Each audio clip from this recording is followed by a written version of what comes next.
Bonjour tout le monde, bonsoir. C'est un privilège pour moi faire un petit parler avec nous à Soya. J'aime te promettre hier. Moi, te ouais réaction yo. Donc, moi, c'est certain que en pile dans nous, tu également t'attends ça. Quitter, moi, remercier parce que c'est un objectif. Petite conversation ça, je dis. Quitter, moi, remercier tous les amis internautes que en pile nan yo on pas connaît qui porté un support inconditionnel dans bataille que m'a mené pour une Haïti à la dimension de son histoire et une bataille pour justice en faveur de Jovenel pour Haïti, pour allier et pour famille. Mes chers amis, frères et sœurs de la diaspora, merci. Mes compatriotes vivant en Haïti, merci pour le support inconditionnel que nous portons. Bon, moi. Mes collaborateurs, collaboratrices du ministère des Affaires étrangères, un gros merci parce que au revoir là, c'était une grosse surprise l'été pour moi. Merci. Merci également aux anciens collaborateurs, anciennes collaboratrices de la primature pendant un petit coup de temps, 3 mois que me dépassé dans tête primature. Collaboration yo était sincère, yo était franche, dans la même dimension. Collaboration dans le ministère des Affaires étrangères. Merci pour salutation spéciale ça pour nous te dire au revoir. Je dis à m'apprend petit temps ça pour me parler avec nous, pour me dire nous non seulement moi ouais que nous comprenons sens bataille là, mais pour m'expliquer nous historique en quelques mots bien sûr de combat ça. Tout jeune à l'université comme leader de mouvement estudiantin de commencer par une responsabilité. Moi quitté Haïti, mal fait une maîtrise et un doctorat, tout de suite moi engagé dans la recherche universitaire active pour comprendre Haïti et éventuellement pour servir. Moi enseigné dans l'université aux États-Unis après me fin faire doctorat. Moi enseigné dans une université tant que Fordham University. Moi enseigné dans CUNY, le CUNY system que tout le monde connaît, City University of New York, particulièrement une université tant que Lehman College. Moi enseigné comme professeur à temps plein dans Long Island University et dernière expérience comme professeur à l'université c'était dans Yukon, University of Connecticut. Et c'est là moi volontairement laisser l'université, l'enseignement pour me répondre à l'appel pour me servir Haïti. Comme ambassadeur d'abord agréé en Argentine, mais effectivement comme chargé d'affaires en Espagne. Et en Espagne, l'Université d'État d'Haïti peut témoigner de travail que moi été réalisé dans matière collaboration dans domaine alors coopération universitaire permettre que des étudiants haïtiens à étudier en Espagne permettre que gagner une collaboration on est capable de dire une coopération universitaire qui est très active et c'est là en Espagne on va attirer attention président de la République là qui un bon matin m'a appelé pour moi une al servi Haïti ce que j'ai accepté volontiers al servi comme ministre des Affaires étrangères arrivé à la tête de la chancellerie haïtienne à partir de instructions président j'ai décidé de travailler à la modernisation de la diplomatie haïtienne. moi commencer travail à rajeunir d'abord cette diplomatie sans entrer dans un conflit intergénérationnel, mais c'était un fait. Et diplomatie elle chita sur la croyance dans la jeunesse comme salut pour Haïti. Et c'est effectivement dans ce sens nous permettre à de jeunes cadres du ministère, mais particulièrement dans les services centraux, de laisser Haïti, c'est-à-dire que transférer des services centraux pour aller servir le pays ailleurs, dans les services externes. Il y a au nombre d'environ 40. C'est un événement inédit dans les annales de la diplomatie haïtienne que un nombre si significatif de jeunes cadres quittent le ministère pour aller dans la diplomatie à l'étranger, ailleurs, à l'étranger, pour y aller servir, dans les services externes. Ils n'ont pas été parrainés par un quelconque politicien, un sénateur, un député. Ils ont été choisis sur une base concours méritoire qui permettent que, sous plusieurs autres, c'est eux qui choisissent. Ce que je vais dire à ces jeunes qui me regardent maintenant, soyez fiers de vous-même. Parce que tout simplement, vous n'avez pas été parrainé par un député, un sénateur, un politicien quelconque. Vous avez combattu le bon combat. Vous avez été choisi sur une base méritocratique ou méritoire. Vous n'avez de redevance envers personne. Soyez fiers et je suis fier de vous, chers cadres du ministère des Affaires étrangères, qui sont présentement dans les services externes. Et témoignages arrivés, joignez-moi. Chef de poste, chef mission, yo fait en pile éloge de capacité. Nous. Et ça fait me fier, puisque moi permettre que et collaborateurs dans le ministère là avec moi permettre que nous réalisions exploit ça qui était marqué à jamais dans l'histoire de la diplomatie haïtienne. Il y a un autre aspect important dans la modernisation de la diplomatie haïtienne, c'était une diplomatie d'action axée sur la défense des intérêts supérieurs de la nation et également le respect d'Haïti sur la scène internationale. Évidemment, nous connaissons mes positions publiques chaque fois que gagnent des amis Haïti qui gagnent un regard condescendant sur Haïtiens et sur le pays. Donc, engagement dans la diplomatie, engagement pour le respect, par exemple, du mandat constitutionnel d'un président, tout le monde te connaît comment ta bataille. Le président de la République là, pendant que le ministre des Affaires étrangères fait appel à moi pour me combler un vide.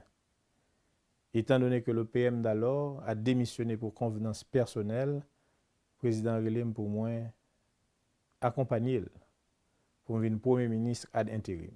Ce que encore j'ai accepté volontiers.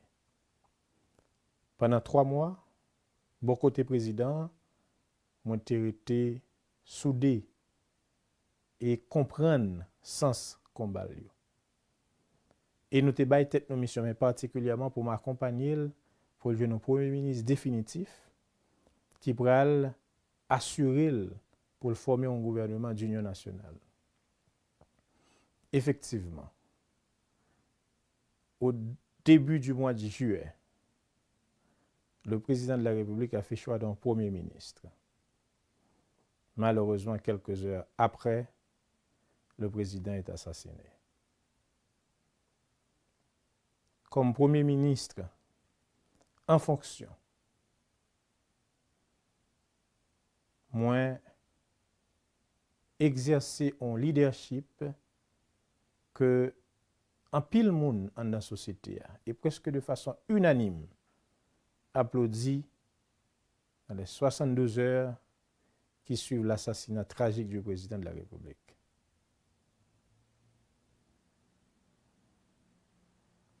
Moi, accompagné des collègues ministres d'alors, nous prenons un ensemble de mesures pour nous permettre que la situation reste calme. Effectivement, si ce n'est pas de décision, ça, si ce n'est pas de leadership, ça, le pays a sombré dans un chaos complet et total, dans une incertitude complète et totale. Grâce à leadership, moi, grâce à un leadership collectif des autres collègues ministres, nous prenons des mesures, par exemple, état de siège. Parce que tout simplement, des étrangers entrés dans le pays, ils ont le président de la République, ils ont assassiné. C'était une attaque pure et simple sur la souveraineté du pays. C'était, dans une dimension moindre, une déclaration de guerre. Ce qui, effectivement, avait justifié, n'est-ce pas, cette mesure. Nous fermons pour eux, nous fermons l'aéroport pour aucun monde pas quitter. Et grâce à la mesure ça, nous arrêtons un pile mercenaires. Nous arrêtons un pile monde qui était impliqué dans la mort, qui n'a même la justice aujourd'hui. Nous avons gardé une communication constante avec la population grâce à la presse que je remercie aujourd'hui. Parfois 2 fois par jour. La police était sans repos parce que presque 3 fois par jour, nous organisons des CSPN. Parce que nous devons comprendre ce qui passe. Et c'est grâce à mesure ça, c'est grâce à action ça, c'est grâce à activité ça qui fait enquête l'arrivée côté lié aujourd'hui. Même si il y a un pile monde qui dit et moi entendil que enquête la bloquée.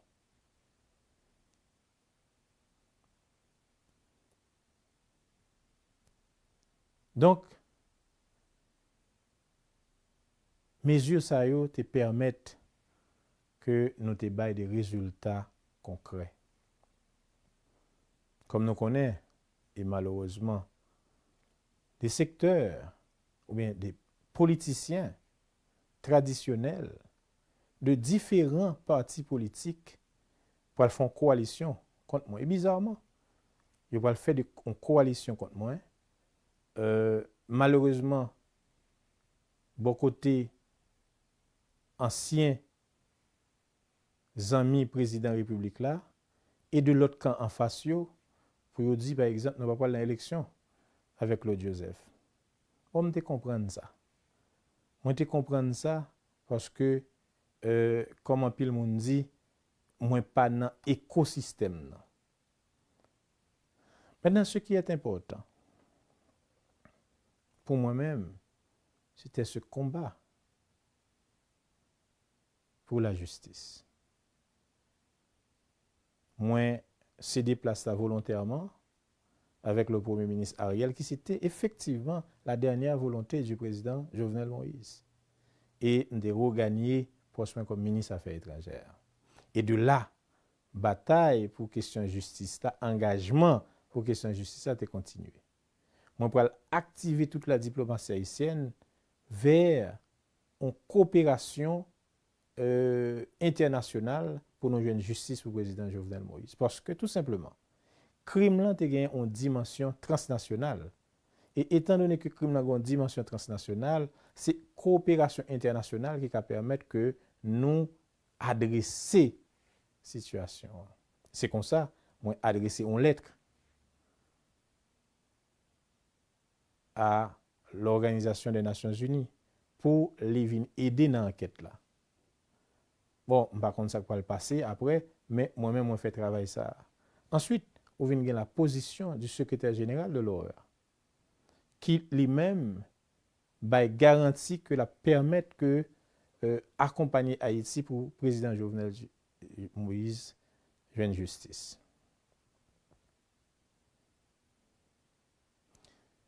Écoutez,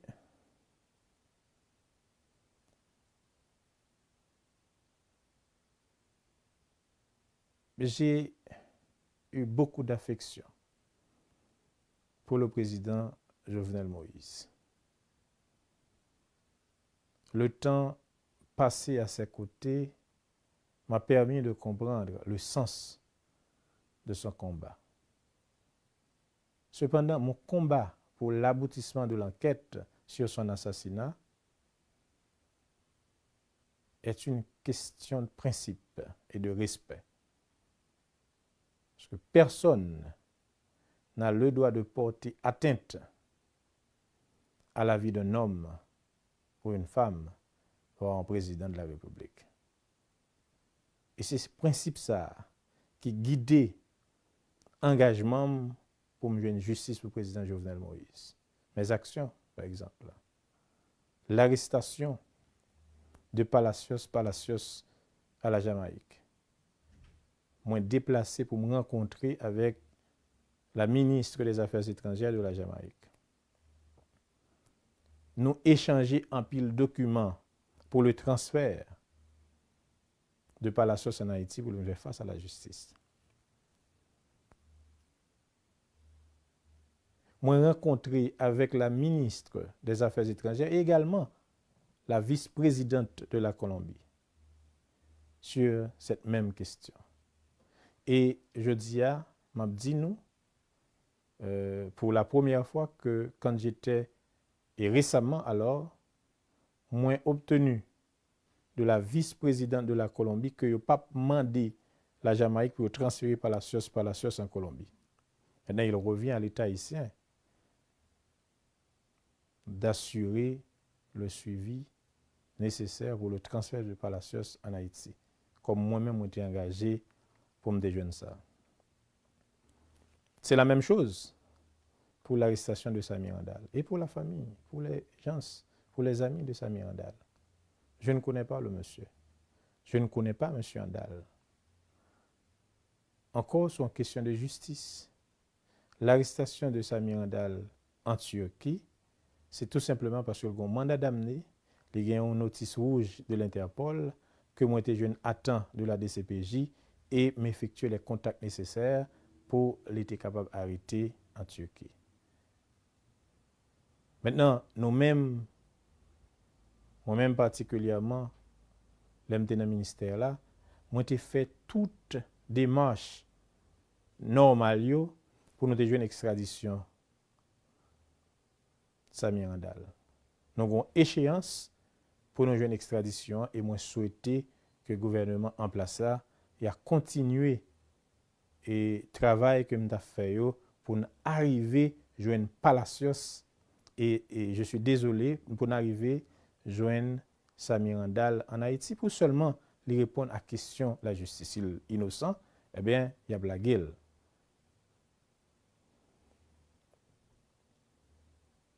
Donc, ça c'est mon engagement en faveur ou bien pour me permettre que la nation ait une justice. Alors, c'est une question de principe et de loyauté. L'homme président est à l'aise, fort confiance comme ça, il assassiné dans conditions ça, et puis avec des pressions pour venir garder silence. La vie n'a pas bien sens pour moi si moi j'ai décidé de garder silence sous la mort président de la République là. Et je ne pas garder silence. Je vais avancer et engagement pour le jeune justice a continuer. Maintenant, on voulait parler de engagement, particulièrement par rapport à la République dominicaine. Écoutez, comme chancelier, j'ai nourri d'excellents rapports avec les partenaires d'Haïti, incluant la République dominicaine. Je n'ai jamais cherché ni souhaité en conflit avec la République dominicaine. Cependant, je n'ai simplement pas aimé la façon dont les dirigeants de ce pays se servaient de la question haïtienne pour avancer leur propre agenda. Je n'ai pas aimé la mauvaise publicité qu'ils faisaient d'Haïti. Je n'ai pas aimé le mépris qu'ils affichaient à l'égard d'Haïti et des Haïtiens. Je n'ai pas aimé que des voisins dont l'intention ne sont pas toujours les meilleures s'érigeaient en porte-parole de la première république noire du monde. En tant que chancelier, il fallait mettre les choses au clair. Parce que pour moi, l'honneur d'Haïti passe avant tout. Je le referais si j'avais à le faire. Et c'est dans le même cadre, combat ça, que j'ai écrit au Premier ministre pour me suggérer, pour continuer avec les travaux sur la rivière Massacre. Écoutez,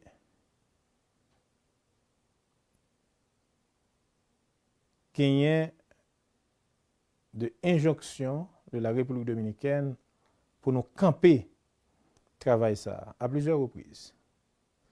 Moi, quand j'étais chancelier et le président de la République, son Excellence Moïse, était au pouvoir, on a dit travail là pas camper. Parce que tout simplement, la rivière Massacre est une ressource en eau partagée dont l'utilisation est régie par le traité d'amitié, de paix perpétuelle et d'arbitrage signé le 20 février 1929. Ce traité voulait que l'utilisation de cette ressource en eau partagée soit juste et équitable. La République dominicaine fait 11 prises sur rivière-là. Nous-mêmes, c'est première prise qu'on a fait sur rivière-là. Et prise ça, qui c'est un canal d'irrigation, la permettre que nous irriguer 3000 hectares de terre dans la bas plaine de Maribaou que paysans yo accueillis avec un pile enthousiasme parce que la permettre que yo réduit dépendance par rapport à la République dominicaine dans sa gain pour avec production agricole. La permettre que augmenter production agricole dans la zone là. Prétexte là, c'est que ultranationalistes dominicains ont dit que c'est une rivière exclusivement dominicaine.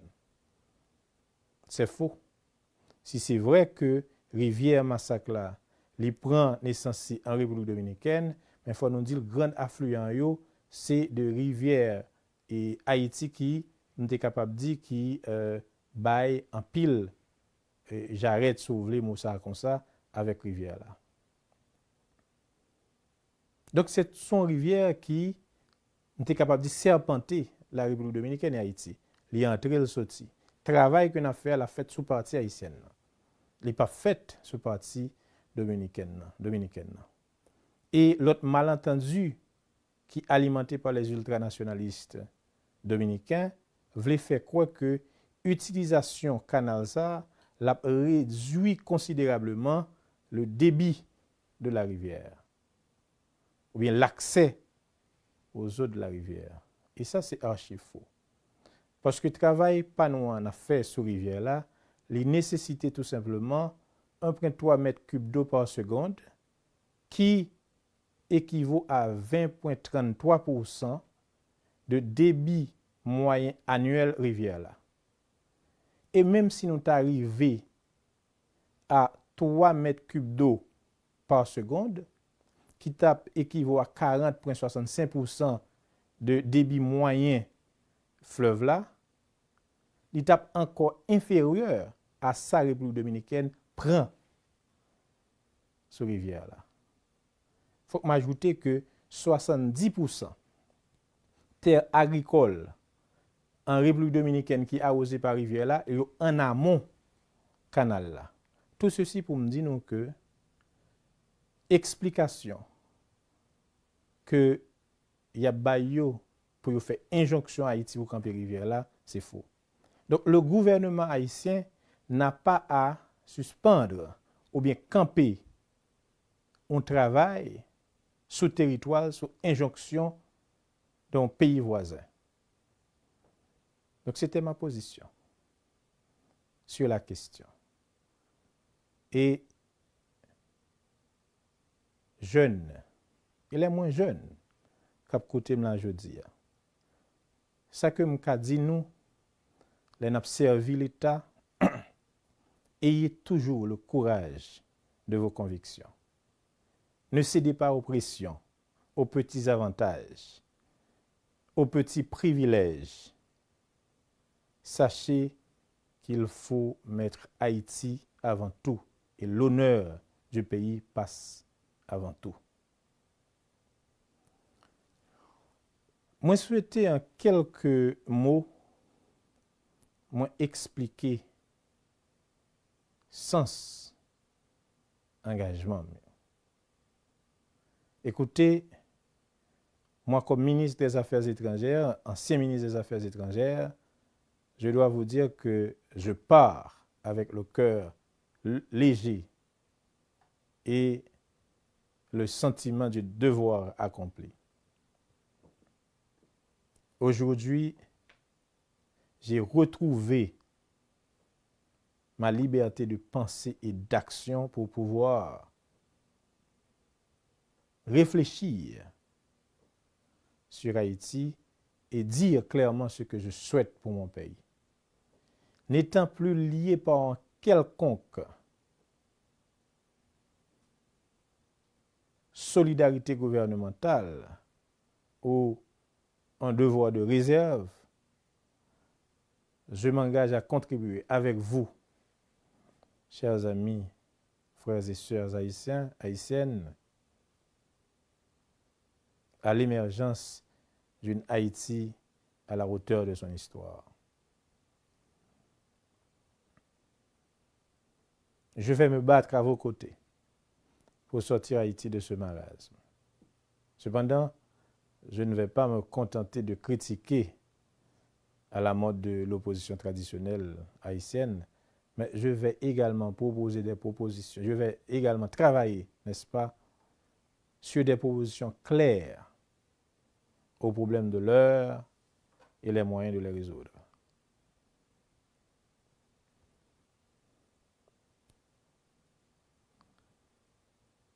Je dis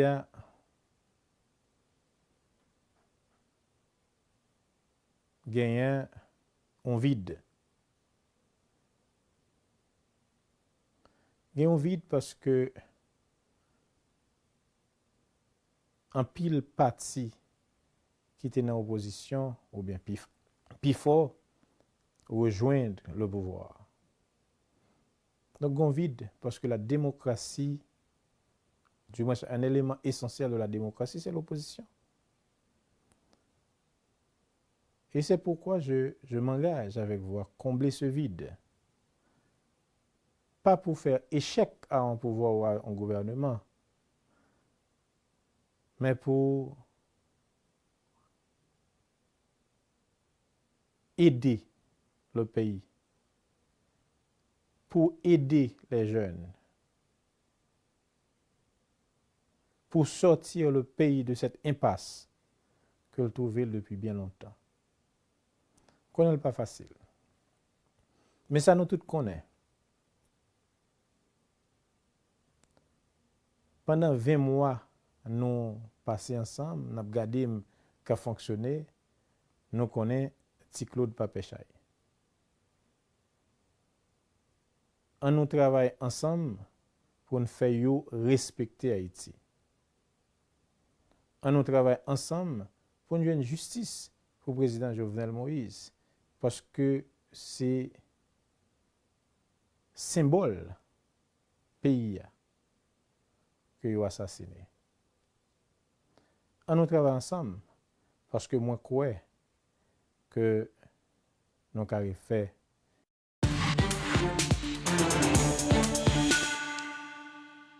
Bonjour et bienvenue dans l'entretien sur France 24. Notre invité aujourd'hui est Claude Joseph. Il est ministre des Affaires étrangères d'Haïti. Il est avec nous depuis Port-au-Prince. Merci d'être avec nous, monsieur le ministre. Merci, c'est un plaisir d'être avec vous. Alors Haïti est en crise, il y a des tensions entre le président Jovenel Moïse qui affirme que son mandat à la tête du pays court jusqu'au 7 février 2022 et l'opposition qui affirme en fait que son mandat s'est terminé ce 7 février 2021. Alors l'opposition a nommé un président de transition, il y a eu des tensions, il y a eu des accusations de tentatives de coup d'État. Alors une première question très simple. Quelle est la situation à Port-au-Prince au moment où on se parle? Bon, ce que je peux vous dire maintenant, c'est que la situation est calme. La situation est sous contrôle, je dois dire. Mais effectivement, et quelques jours de cela, donc c'était une situation un peu fragile. Et en effet, nous avons vraiment un groupe de la société qui pense que le seul moyen de prendre le pouvoir, c'est à travers la violence. Et malheureusement, et comme vous avez dit tout à l'heure, ce n'est pas le président qui affirme que son mandat doit prendre fin le 7 février 2022, mais c'est plutôt la Constitution. Il n'y a aucune ambiguïté et en ce qui a trait à la fin et du mandat du président de la République. La Constitution est claire en son article 134.1 qui dispose que le mandat présidentiel est de 5 ans. Alors, c'est vrai qu'il y a eu une dispute parce que le président Moïse Jovenel a été élu, une élection qui a été déclarée frauduleuse, et du coup, l'élection a eu lieu un an après. Mais sans entrer dans les arguties judiciaires, il y a eu aussi un décret présidentiel ce mardi qui a mis à la retraite 3 juges de la Cour de cassation. Parmi eux figure Joseph Mécène Jean-Louis, qui a été désigné par l'opposition comme le président de transition, ainsi qu'un autre juge, Yvikel Dieu-Juste d'Abrécile, qui fait partie d'un groupe de 23 personnes qui ont été arrêtées par la police pour tentative de coup d'État. Et là aussi, la Constitution est assez claire. Ces juges-là sont inamovibles. Et d'ailleurs, le département d'État américain, l'ambassade américaine, ont exprimé leur inquiétude suite à ce décret. Je dois vous dire que la Cour de cassation est la première institution à condamner les actes illégaux de ces juges, particulièrement le président de la Cour de cassation. C'est-à-dire qu'il y a un de ces juges qui a été pris en flagrant délit de conspiration contre l'exécutif en coup d'État, et il y a des provisions légales, puisque le président est le garant de la bonne marche des institutions.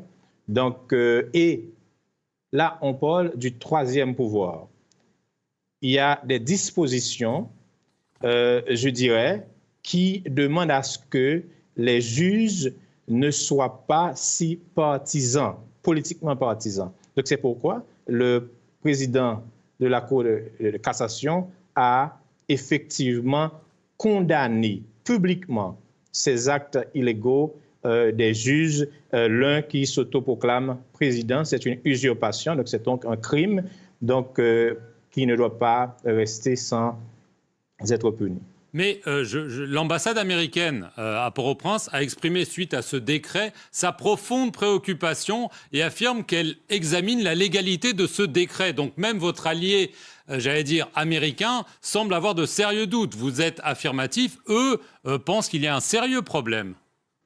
Donc, ce qui est important, c'est que nous agissons dans la transparence la plus totale. Donc, il n'y a aucune volonté dictatoriale. D'ailleurs, le président Moïse a passé déjà 4 ans au pouvoir. Ce n'est pas à sa dernière année à la tête du pouvoir qu'il va commencer une carrière de dictature. Donc, évidemment, nous agissons selon les principes de la loi haïtienne.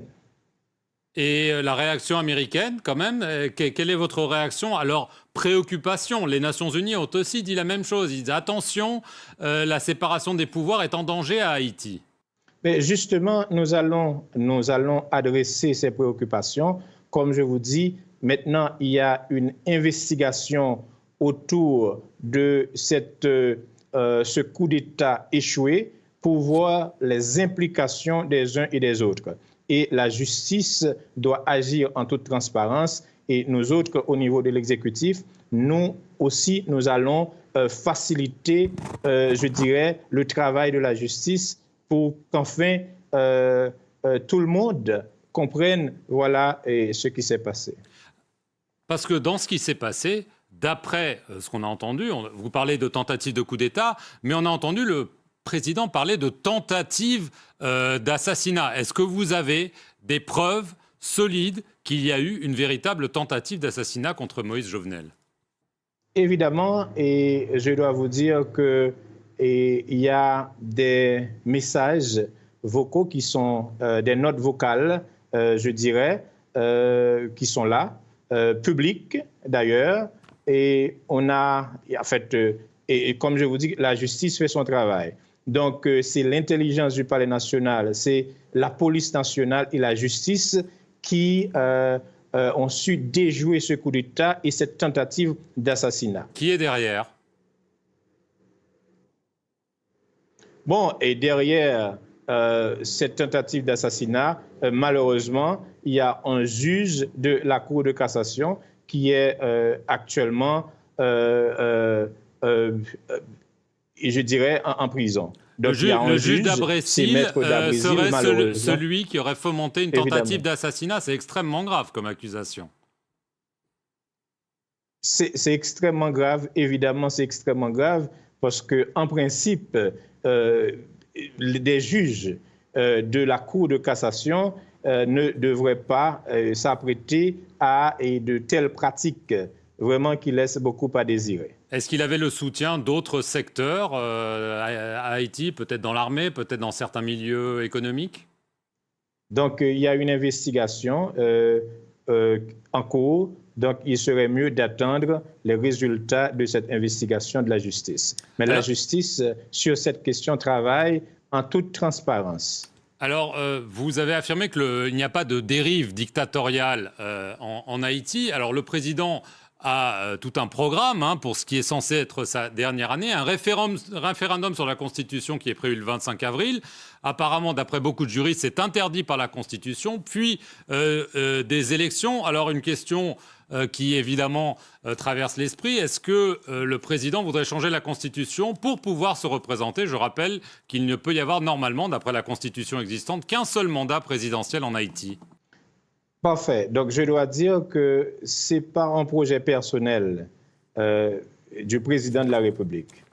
Dernièrement, il y a 2 sondages organisés d'abord par une firme qui a une expertise dans la réalisation des sondages et une autre organisation antigouvernementale.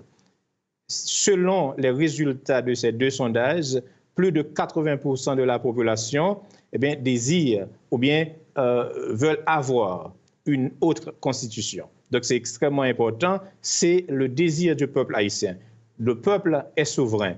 La constitution, effectivement, interdit, je dirais, des modifications de la sorte. Mais ce n'est pas des modifications, mais des amendements qu'on fait au niveau de la Constitution. Au niveau de la Constitution, c'est plutôt, je dirais, une nouvelle Constitution. Celle le peuple est souverain.